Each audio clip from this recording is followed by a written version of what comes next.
नमस्कार दोस्तों, एस्ट्रोलॉजर कपिल मिश्रा में आपका बहुत बहुत स्वागत है।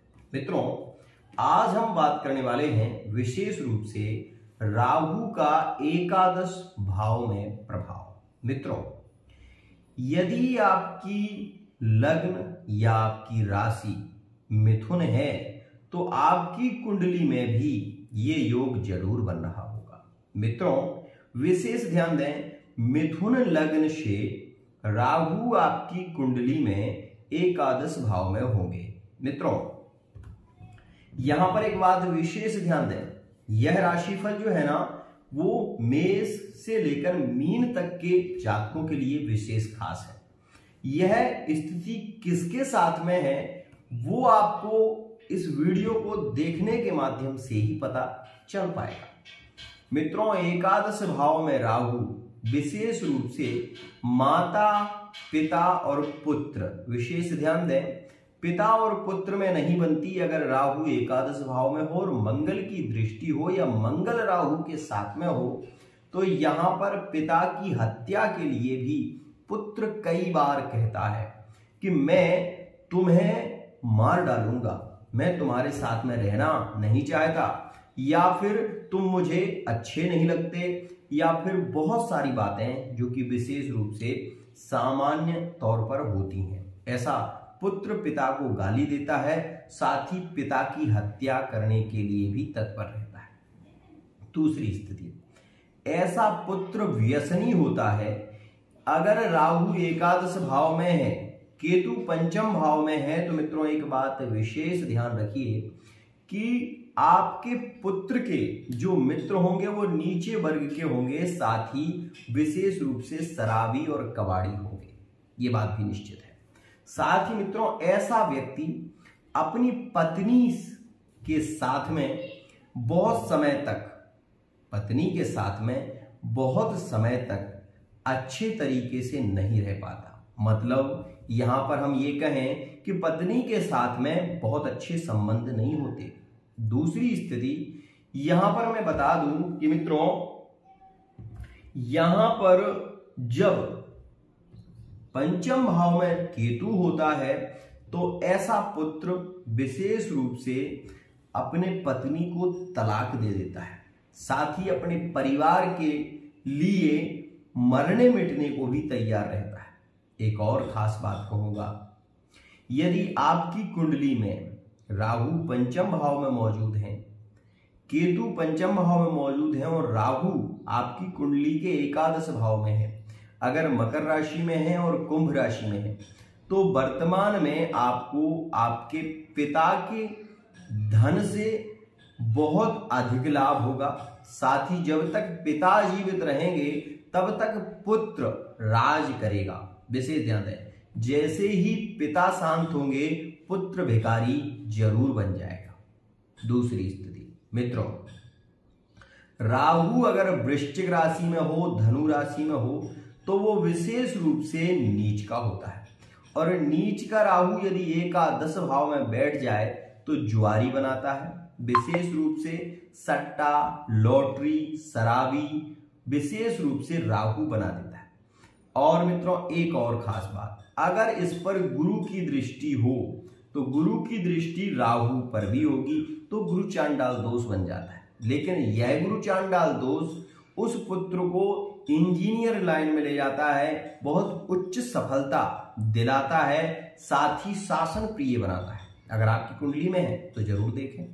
एक और बात मित्रों, अगर किसी स्त्री की कुंडली में या फिर किसी पुरुष की कुंडली में ऐसा योग बनता है कि राहु मंगल शुक्र के साथ में है तो ऐसी स्त्री व्यभिचारिणी होती है, साथ ही पैसे के लिए हर कार्य करने के लिए तत्पर होती है। ध्यान दें, शुक्र के साथ में अगर राहु हो तो वो स्त्री विशेष रूप से चरित्रहीन होती है और उसके कई पुरुषों के साथ में संबंध भी होते हैं।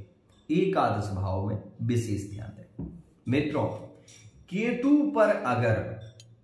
पर अगर शनि की दृष्टि हो तो पंचम भाव पीड़ित हो जाता है। जैसे कि वर्तमान में देखिए, मिथुन लग्न है और शनि की दृष्टि पंचम भाव पर, विशेष रूप से मान लीजिए पंचम भाव पर शनि की दृष्टि है, क्योंकि शनि पंचमेश ही होंगे वहां पर, स्वाभाविक सी बात है। मित्रों मैं आपको बता दूं कि अगर शनि की दृष्टि पंचम भाव पर होती है और आपकी कुंडली के विशेष रूप से वहां पर केतु मौजूद है, आपकी कुंडली में है, तो ये मान लीजिए कि आपकी शिक्षा में बाधा रहेगी, साथ ही यात्राएं आपकी बहुत होंगी, लेकिन यात्राओं के दौरान मृत्यु के योग भी कई बार बनेंगे। एक और बात विशेष, दसम भाव में जैसे कि मैंने पहले बताया था, अगर वो लोग जो इस वीडियो को देख रहे हैं उन्हें रात्रि में सोते समय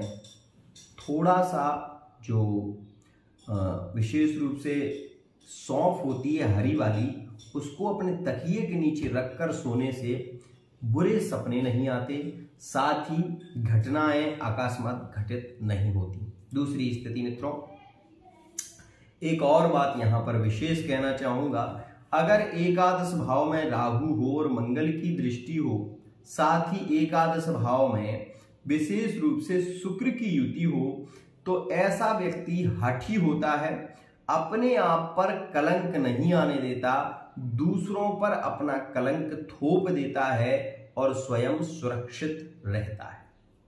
ये भी स्थिति बनती है। यहां पर मैं ये बात जरूर कहना चाहूंगा कि पिता को पीड़ित ज्यादा करता है। पुत्र, अगर मंगल की दृष्टि राहु पर हो तो पुत्र और पिता में बनती नहीं है, और अगर बनती भी है तो विशेष रूप से पुत्र की चाह पिता से केवल और केवल पैसे से संबंधित ही होती है। संपत्ति को पाने के लिए ही वो विशेष रूप से ढोंग रचता है।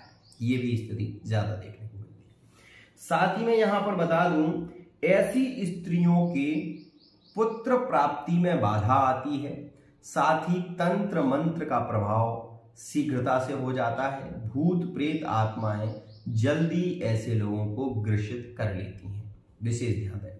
मित्रों मैं एक बात और कहना चाहूंगा, अगर आपकी कुंडली में एकादश भाव में गुरु चांडाल दोष बन रहा है तो वो आपके लिए विशेष लाभकारी होगा, लेकिन एक बात जरूर कहना चाहूंगा कि यहां पर जो गुरु चांडाल दोष होता है वो परिवार में बिखराव लाता है, साथ ही माता और पुत्र के बीच में बहस ज्यादा होती है। कभी कभार ऐसी स्थिति बनती है कि पुत्र के द्वारा माता पिता को पीड़ित भी किया जा सकता है, ये स्थिति। लेकिन एक और बात जरूर कहूंगा, पत्नी के भाव का, अगर पत्नी आपकी कुंडली में सप्तम भाव में कौन सी राशि है, इस बात को विशेष ध्यान से देखें। अगर सप्तम भाव में कोई भी राशि हो और उस राशि का स्वामी अगर राहु से युति बना ले, तो पत्नी की बात को मानकर पुत्र पिता को दंडित करता है, अपने परिवार को दंडित करता है। अगर यही राहु एकादश भाव में शनि की दृष्टि में हो तो तलाक का योग बनता है, और यदि मंगल की दृष्टि में हो और राहु का बल ज्यादा हो तो भी तलाक के योग जल्दी बनते हैं।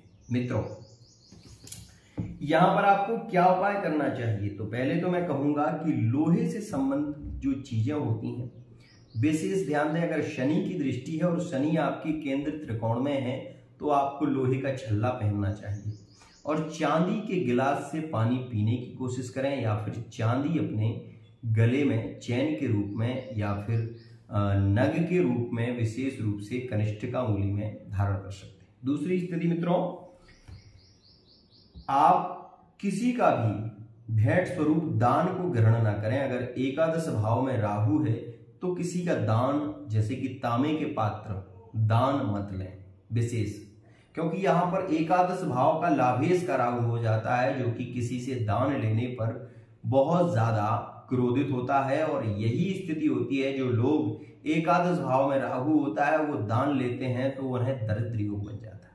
दूसरी स्थिति मित्रों, हो सके तो अपने घर में विशेष रूप से आप या तो एक कछुआ पानी में जरूर रखें, अगर नहीं रख सकते तो आप एक कोई बना हुआ कछुआ जो कि किसी भी धातु का हो उसे लेकर आए, उसे पानी में रखें। अपने घर में शंख जरूर रखें।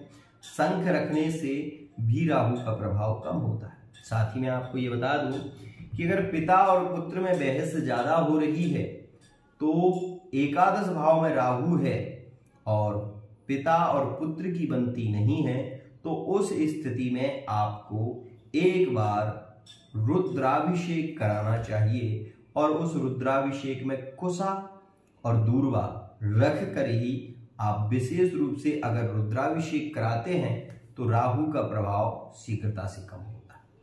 लेकिन इसका भी एक नियम है, अगर आपकी कुंडली में वर्तमान में महादशा उसकी चल रही है तो शीघ्र ही करा दो, क्योंकि यह राहु जल्दी से जल्दी ऐसे योग बनाता है कि आपके पुत्र और पिता में कब स्थिति बिगड़ जाए संभव विशेष रूप से नहीं होता। लेकिन मैं आपको ये फिर कहना चाहूंगा कि संस्कार ही व्यक्ति के शुद्धि करते हैं। यहां पर यह भी ध्यान दें कि यह तो ग्रहों की महादशा है, लेकिन एक बात और भी है कि कर्म प्रधान विश्व रचि राखा।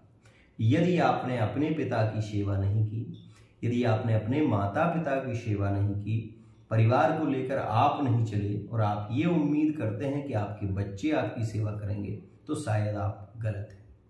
फिर भी ग्रहों का प्रभाव जीवन पर जरूर होता है, इसलिए आप ये उपाय जरूर करें। एक सौंफ जो होती है हरे कपड़े में बांधकर तकिए के नीचे रखें। ऐसा करने से राहु का प्रभाव कम होगा।